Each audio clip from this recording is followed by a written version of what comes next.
بسم الله الرحمن الرحيم ولو أنا كتبنا عليهم أن اقتلوا أنفسكم أو اخرجوا من دياركم ما فعلوه إلا قليل منهم ولو أنهم فعلوا ما يوعظون به لكان خيرا لهم وأشد تثبيتا وإذا لآتيناهم من لدنا أجرا عظيما ولهديناهم صراطا مستقيما ومن يطع الله والرسول فأولئك مع الذين أنعم الله عليهم من النبيين والصديقين والشهداء والصالحين وحسن أولئك رفيقا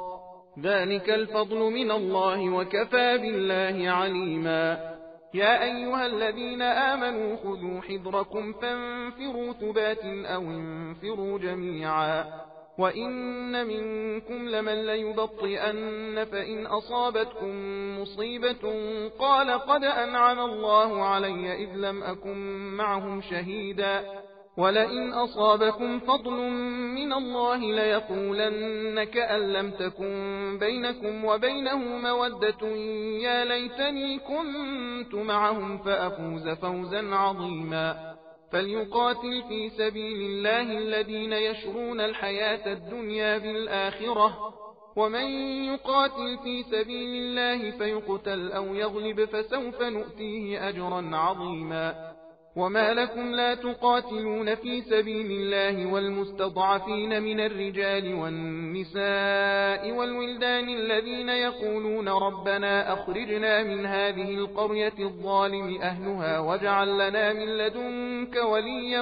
واجعل لنا من لدنك نصيرا الذين آمنوا يقاتلون في سبيل الله والذين كفروا يقاتلون في سبيل الطاغوت فقاتلوا أولياء الشيطان إن كيد الشيطان كان ضعيفا ألم تر إلى الذين قيل لهم كفوا أيديكم وأقيموا الصلاة وآتوا الزكاة فلما كتب عليهم القتال إذا فريق منهم يخشون الناس كخشية الله أو أشد خشية